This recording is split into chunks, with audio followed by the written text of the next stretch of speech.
Thanks for watching Numbskull News, and it is week 3 of the Big 12 versus Pac-12 versus ACC. It got ugly for the Big 12, but don't worry, it's pretty ugly for the ACC as well. However, the Pac-12 seems to still be on top. Let's break it down. Well, this is what the Big 12 looks like after week 3. Number 1, Texas, 42 points. They just keep on winning, keep looking impressive.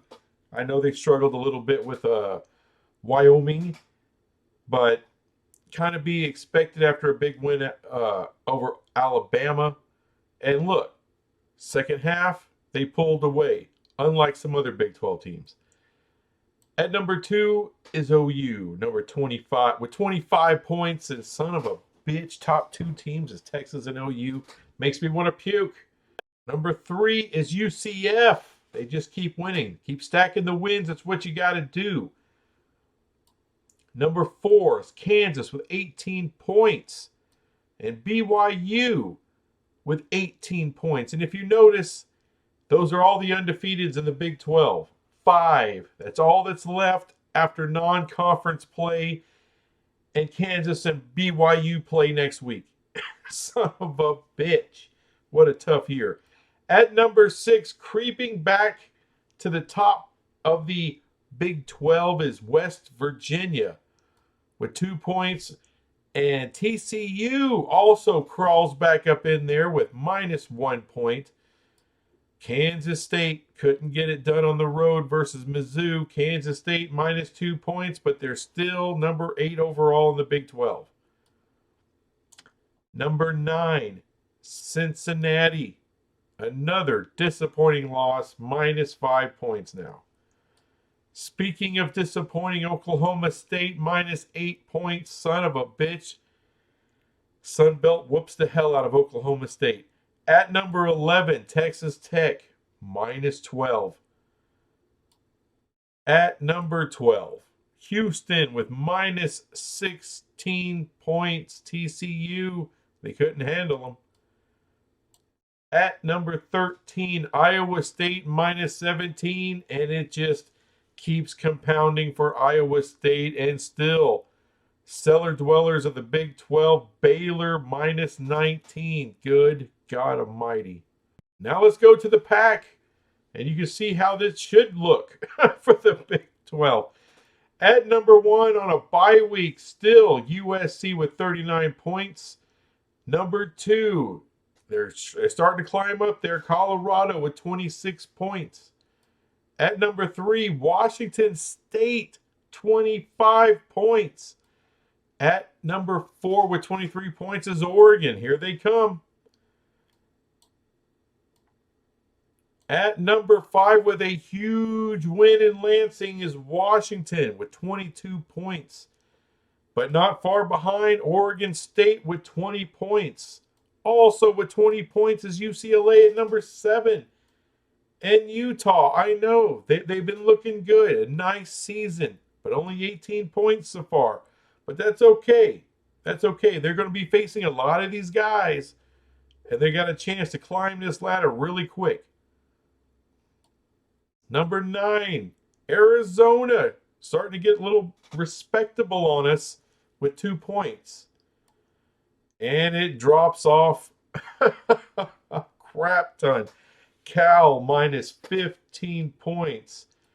Arizona State -18 and Stanford -19. Blah. But you know what? 9 through 1 look pretty good right now. I would take it in the Big 12. And the ACC. Florida State still reigning supreme with 41 points. But number 2, Duke is holding on with 30 points. At number 3, Louisville, 25 points. Not bad. Miami coming on strong with 19. Syracuse with 19. And I know the Tar Heels, how are we not higher on this list? Well, you only got 14 points, folks. That's all you got right now. Number 7, Wake Forest with 12 points. And then it goes to hell. Number 8, NC State -5 points. 9, is Clemson. They're moving on up. They got out of the cellar, minus 10 points. At number 10, Virginia Tech, minus 12. At 11, Georgia Tech, minus 13. Pitt, minus 17. Boston College, minus 19. And in the dregs of all three conferences is Virginia, winless with minus 27 points. Eugh. Now let's get to my top 25 of the Big 12 versus Pac-12 versus ACC. Number 1, it's Texas. I hate it, but they've earned it. I got to give it to them. Number 2, Florida State finally gets knocked off the pedestal, but it's tight between Texas, Florida, and USC. Coming at number 3, Duke.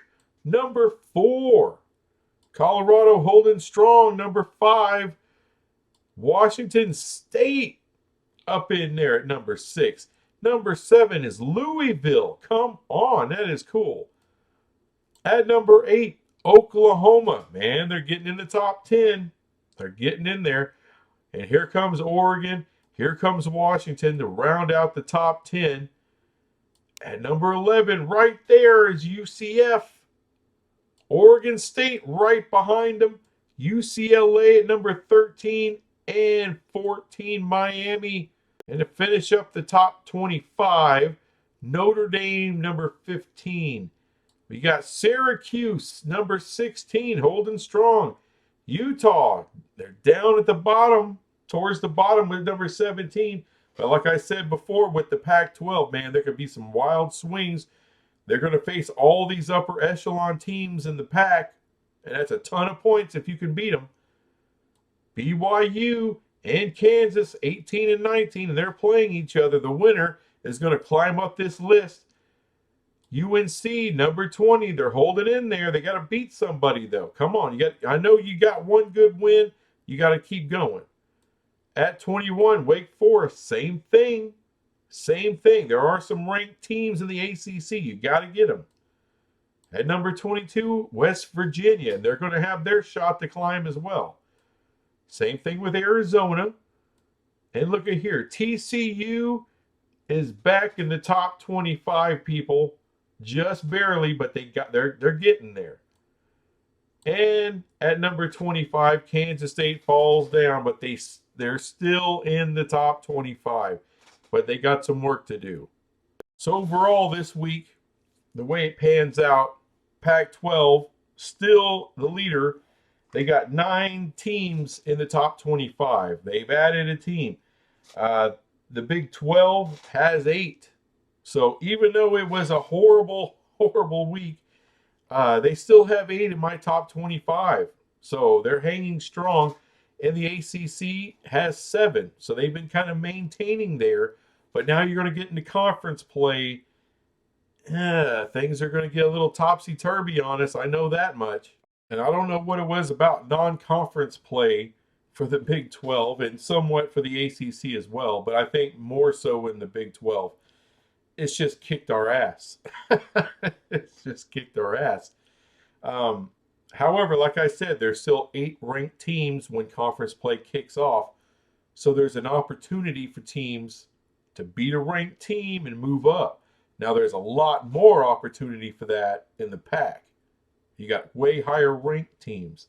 Like as I'm looking at this list, let me see here.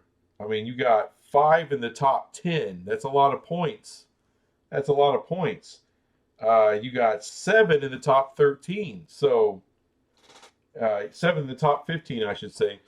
And so that's just opportunity for extra points for Pac-12 teams. So, you know, like whenever Washington, like Colorado is playing Oregon.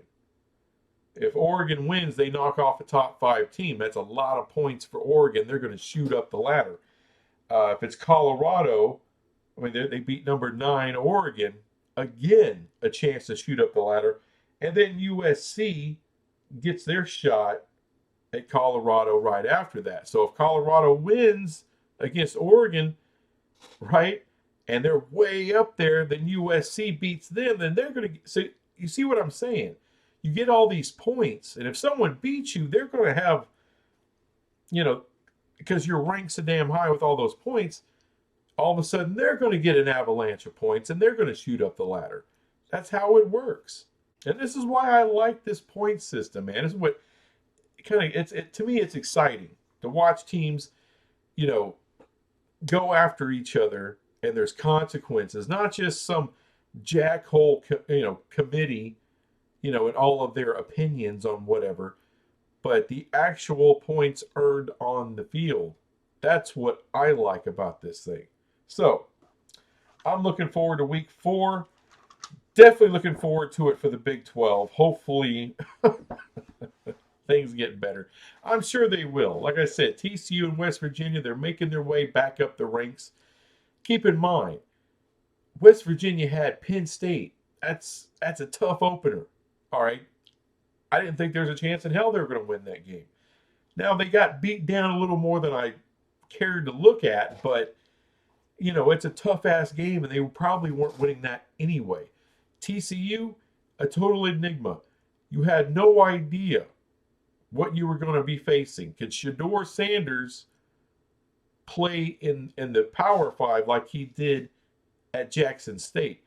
Apparently, even better. No one saw that coming. No one saw Colorado going on the road, hostile environment, the first time with all these players, new players. I mean, they only have 4 returning starters from last year, and they didn't even have their first penalty until there's 2 minutes left in the first half, and I think overall 6 penalties for the whole game. I mean, that's unheard of. So they played an incredible game. No one saw it coming. TCU got kind of caught unawares, They were the first team out there. I mean, how do you scout this thing? There's no scouting it. All right? You just got to go out there and perform the best you can, and it was a crazy game. And they ended up losing at the end, Same thing with Kansas State, 61-yard field goal. Who saw that shit coming, right? But it's the way it goes sometimes. It's football.